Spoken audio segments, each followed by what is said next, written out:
PM Modi को Dominica राष्ट्रमंडल के सर्वोच्च सम्मान से नवाजा गया। डोमिनिका के राष्ट्रपति सिल्वेनी बर्टन ने डोमिनिका अवार्ड ऑफ ऑनर से नवाजा।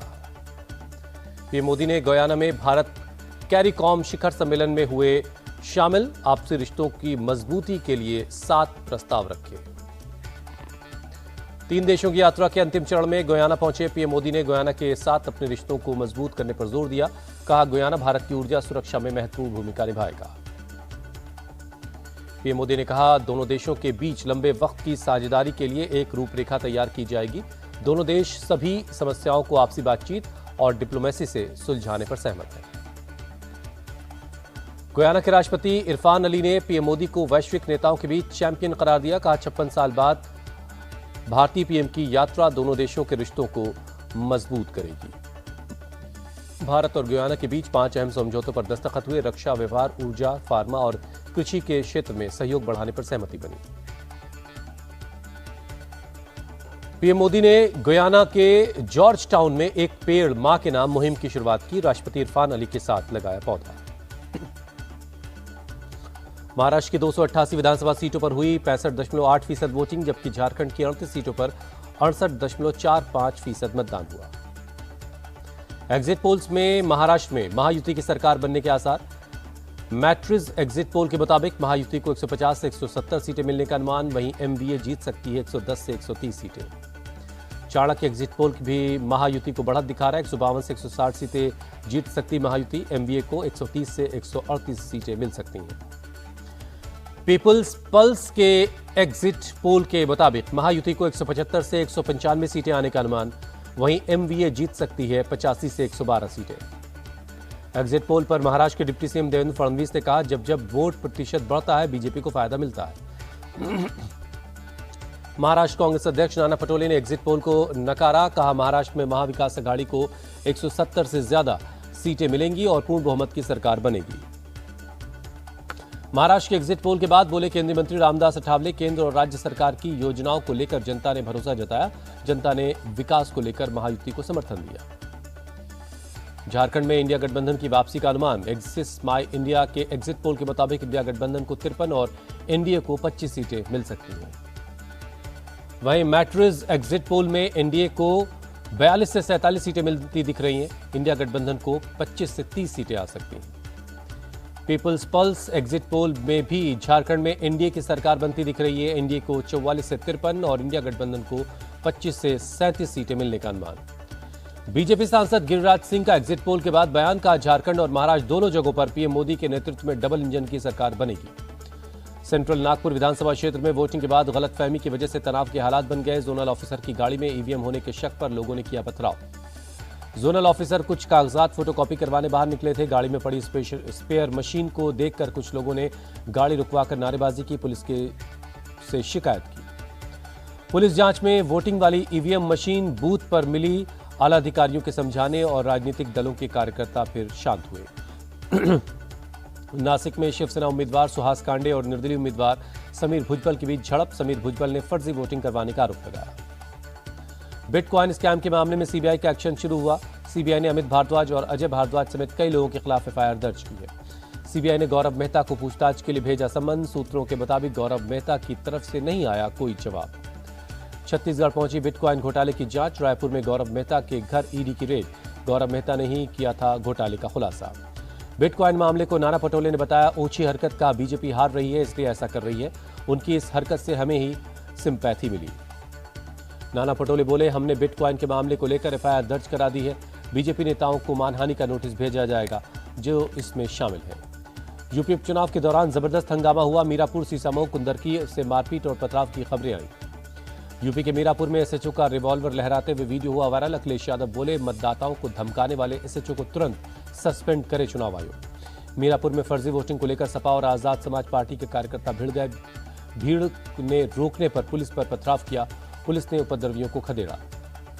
मीरापुर के ककरौली इलाके में एआईएमआईएम प्रत्याशी अरशद राणा और पुलिस के बीच हुई नोकझोंक।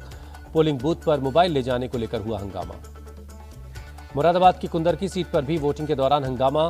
सपा कैंडिडेट हाजी रिजवान की पुलिस से बहस हुई।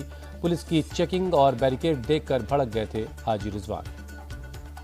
हाजी रिजवान ने चुनाव आयोग को चिट्ठी लिखकर चुनाव रद्द करवाने की मांग की। कहा पुलिस की जगह अर्धसैनिक बलों की तैनाती में इलेक्शन करवाया जाए। यूपी की सीसामऊ सीट पर भारी हंगामा, बीजेपी कार्यकर्ता धरने पर बैठे, सपा कार्यकर्ता पर फर्जी वोटिंग का आरोप लगाया। सीसामऊ से बीजेपी उम्मीदवार सुरेश अवस्थी ने कहा एसपी ने बूथ कैप्चरिंग की कोशिश की, जिसकी शिकायत पुलिस से की गई है। आरोप लगाने में समाजवादी पार्टी भी पीछे नहीं रही। सीसामऊ से सपा उम्मीदवार नसीम सोलंकी ने कहा प्रशासन को मुस्लिम मतदाताओं पर भरोसा नहीं। अखिलेश यादव की शिकायत पर चुनाव आयोग ने कार्रवाई की, 5 पुलिस वालों को सस्पेंड किया। यूपी के करहल में वोटिंग के बीच दलित लड़की की हत्या हुई। बीजेपी ने आरोप लगाया कि सपा को वोट न देने पर यह मर्डर हुआ। पुलिस ने 2 लोगों को गिरफ्तार किया है। करहल में दलित लड़की की हत्या पर बोले यूपी के डिप्टी सीएम ब्रजेश पाठक, माफियागिरी और गुंडागर्दी से बाज नहीं आ रही सपा, उनके गुंडों ने एक दलित बेटी के साथ अत्याचार किया। सपा चीफ अखिलेश यादव ने कहा बीजेपी ये चुनाव वोट से नहीं खोट से जीतना चाहती है, ये हार से डरे हुए हैं। अखिलेश यादव का बड़ा दावा, कहा चुनाव के नतीजे हमारे पक्ष में आ रहे हैं, बीजेपी का सिंहासन हिल रहा है।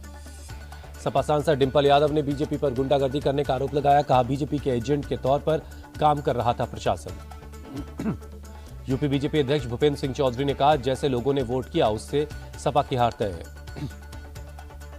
यूपी के मंत्री संजय निषाद ने भी दावा किया कि भारी बहुमत से एनडीए के उम्मीदवार जीतेंगे।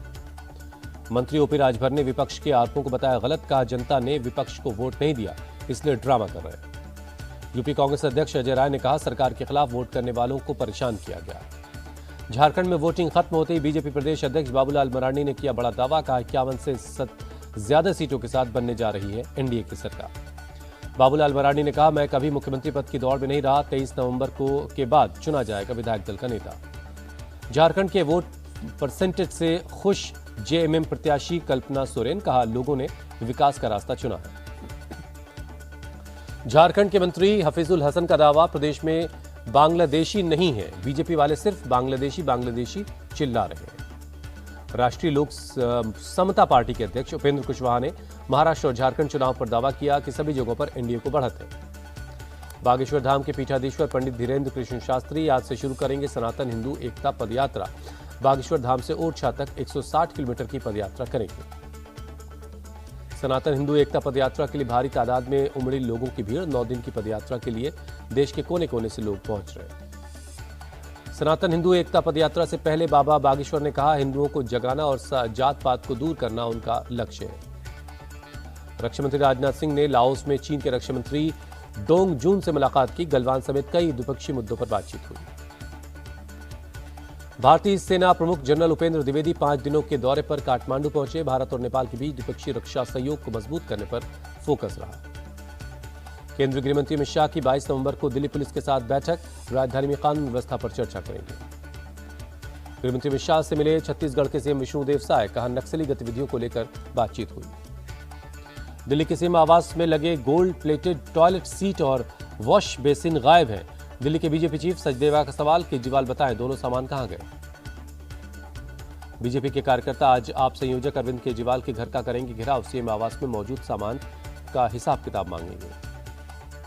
दिल्ली शराब घोटाले में मनी लॉन्ड्रिंग का मामला, पूर्व सीएम केजरीवाल ने दिल्ली हाईकोर्ट में याचिका दायर की, अपने खिलाफ चल रही कार्रवाई को रोकने की मांग। बंगाल पुलिस ने बंगाल बीजेपी चीफ सुकांत मजूमदार को हिरासत में लिया। हिंसा प्रभावित बेलडांगा जा रहे थे सुकांत मजूमदार। सुकांत की हिरासत में के खिलाफ बीजेपी कार्यकर्ताओं ने प्रदर्शन किया। पुलिस और ममता सरकार के खिलाफ नारेबाजी की। सुकांत मजूमदार ने जताई नाराजगी, कहा ममता राज में हिंदुओं की आवाज उठाना गुनाह हो गया है। 25 नवंबर को डूसू इलेक्शन में डाले गए वोटों की गिनती होगी। डूसू के चीफ इलेक्शन ऑफिसर ने दी जानकारी। उत्तराखंड के पिथौरागढ़ में सेना भर्ती के लिए यूपी से भारी संख्या में पहुंचे अभ्यर्थी। हजारों की तादाद में पहुंचने से चरमराई व्यवस्था, चारों तरफ दिख रही है युवाओं की भीड़।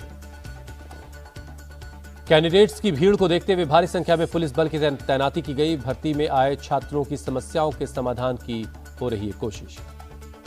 राजस्थान के बाड़मेर में सिस्टम की लापरवाही ने छीन ली 4 साल की मासूम की जिंदगी। खुला छोड़े बोरवेल में खेलते खेलते गिर गया था एक 4 साल का बच्चा। पुलिस प्रशासन की टीम ने रेस्क्यू ऑपरेशन चलाया। कैमरे की मदद से लगातार बच्चे की मॉनिटरिंग हो रही है। रेस्क्यू के बाद बच्चे को बाहर निकाला गया, लेकिन तब तक बच्चा दम तोड़ चुका था। यूपी के बुलंदशहर में पुलिस और बदमाशों के बीच मुठभेड़। बदमाश 17 नवंबर को एक महिला से 20 लाख रुपए की ठगी कर हुआ था फरार। पुलिस ने बदमाश के पास से 20 लाख रुपए बरामद कर लिए हैं। पुलिस को देख बदमाश ने फायरिंग कर दी। पुलिस की फायरिंग में बदमाश जख्मी हुआ। बदमाश पर 2 दर्जन से ज्यादा केस दर्ज है। पुलिस ने बदमाश के पास से 1 तमंचा, 2 कारतूस और 1 स्कूटी बरामद की। यूपी के संभल में गौ तस्कर के साथ पुलिस की मुठभेड़। पुलिस की गोली से 1 गौ तस्कर घायल हुआ, 2 फरार हो गए। गौकशी की खबर मिलने पर मौके पर पहुंची पुलिस तो गौ तस्करों ने फायरिंग कर दी। जवाबी कार्रवाई में 1 बदमाश जख्मी हुआ। जम्मू कश्मीर के डोडा में सड़क हादसे में 1 शख्स की मौत, 8 लोग जख्मी। घायलों को अस्पताल में भर्ती करवाया गया। घायलों में 2 की हालत गंभीर है। तेज रफ्तार की वजह से कार सड़क से नीचे गिर गई। हालांकि एक निर्माणाधीन बिल्डिंग में फंसने की वजह से नाले में गिरने से कार बच गई थी। पश्चिम बंगाल के सिलीगुड़ी में नॉर्थ बंगाल मेडिकल कॉलेज के छात्रों का प्रदर्शन। रैगिंग के आरोपी लड़कों का सस्पेंशन रद्द करवाने का आदेश को लेकर नाराजगी जताई। राज्य सरकार पर आरोप लगाया। कैश फॉर वोट के मामले में ईडी ने 1 शख्स को गिरफ्तार किया। अहमदाबाद एयरपोर्ट से दुबई भागने की फिराक में था। दिल्ली हाईकोर्ट ने चाइनीज फोन वीवो से जुड़े मनी लॉन्ड्रिंग के मामले में लावा इंडिया के पूर्व एमडी हरि ओम राय को जमानत दे दी। तमिलनाडु के कड्डूर में हादसा। तेज हवाओं की वजह से बाइक सवार युवक पर बिल बोर्ड गिरा। युवक जख्मी हो गया है। तमिलनाडु के कृष्णागिरी में कोर्ट परिसर में वकील पर चाकू से हमला। गंभीर रूप से वकील जख्मी है। अस्पताल में भर्ती करवाया गया। आरोपी ने कोर्ट में किया सरेंडर। बढ़ते वायु प्रदूषण की वजह से दिल्ली सरकार का फैसला, 50% कर्मचारी घर से काम करेंगे। केंद्रीय नागरिक उड्डयन मंत्री राममोहन नायडू ने हाई लेवल मीटिंग की। कोहरे में उड़ानों के संचालन सुनिश्चित करने की तैयारी की समीक्षा की। सीबीएसई के 10वीं और 12वीं के बोर्ड एग्जाम 15 फरवरी से शुरू होंगे। 10वीं की बोर्ड परीक्षा 18 मार्च तक होगी, जबकि 12वीं के एग्जाम 4 अप्रैल तक चलेंगे।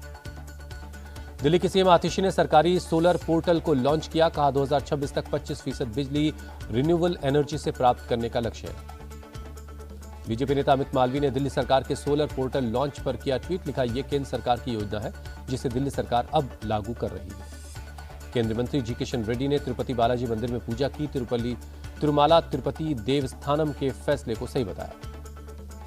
टीटीडी राज्य सरकार से मांग करेगी बालाजी मंदिर में काम करने वाले गैर हिंदू कर्मचारियों को अपने किसी विभाग में काम दें या कर्मचारी वीआरएस लें। भारत की बेटियों का धमाल। बिहार के राजगीर में आयोजित महिला हॉकी एशियन चैंपियंस ट्रॉफी के फाइनल में चीन को 1-0 से हराया।